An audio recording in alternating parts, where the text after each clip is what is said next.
इंदौर में लव जिहाद की फंडिंग मामले में फरार चल रहे कांग्रेस के वार्ड क्रमांक 58 के पार्षद अनवर कादरी की मुश्किलें और बढ़ गई है, क्योंकि उनकी फरारी के दौरान संरक्षण देने के आरोप में उनकी बेटी को पुलिस के द्वारा दिल्ली से गिरफ्तार किया गया है। अब उनसे विभिन्न पहलुओं पर पूछताछ की जा रही है। दरअसल कांग्रेस पार्षद अनवर कादरी पर पुलिस द्वारा 20,000 का इनाम घोषित किया गया था। साथ ही प्रतिबंधात्मक कार्रवाई की गई है और अभी भी कांग्रेस पार्षद फरार चल रहा है।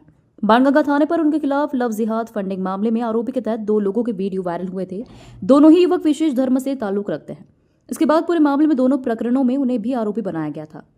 फरारी के दौरान बात निकलकर सामने आई थी कि उनकी बेटी दिल्ली में रहती है और वह उनकी मदद कर रही है, जिसको लेकर बाणगंगा पुलिस ने दिल्ली से अनवर कादरी की बेटी को गिरफ्तार कर लिया है। अब पुलिस उनकी बेटी से विभिन्न पहलुओं पर पूछताछ कर रही है।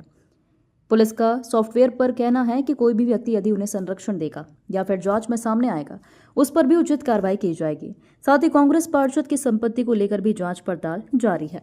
वो हमारा आरोपी है और 20,000 रुपए का इनाम मेरे द्वारा ही घोषित हुआ है। बाणगंगा के थाने में उसके खिलाफ शिकायत थी कि वो लव जिहाद के प्रकरणों में फंडिंग करता है और इसी क्रम में उसके खिलाफ FIR दर्ज किया था। तब से वो फरार है और इस फरारी में जो लोग भी उसकी मदद कर रहे हैं वो सभी इंदौर पुलिस के रडार पे है। इसी क्रम में उसकी बेटी को अरेस्ट किया गया है। उसने फंड ट्रांजैक्शन किया है और इसके साथ ही साथ सिम भी प्रोवाइड किया है। तो निश्चित तौर पे प्रथम दृष्टया अपराधी की मदद करना अपराध की श्रेणी में आता है। ऐसे जितने भी लोग इस फरारी के दौरान उसकी मदद कर रहे हैं उनकी पूरी सूची तैयार की जा रही है। उन सभी को मुलजिम बनाया जाएगा, क्योंकि ये माना जाएगा कि ये सभी लोग इस पूरे नेटवर्क के पार्ट हैं और आपस में मिलकर षड्यंत्र करके इस कृत्य को अंजाम देते हैं। सर, दिल्ली से पकड़ाई है उनकी बेटी, यानी कि ये क्योंकि यहाँ से फरार हो गए, किससे परिवार पूरा गया है?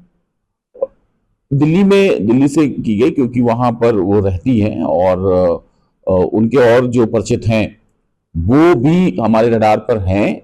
इसी तरीके से इनके और भी जो एसोसिएट्स हैं, रिलेटिव्स हैं, सगे संबंधी हैं, उन सभी की भी जो हमें टेक्निकल हमारा टूल्स है उसके तहत हम बाकायदा सर्विलांस पे रखे हैं। किसी को नहीं बख्शा जाएगा। जो भी मदद करेगा वो जेल के पीछे जाएगा।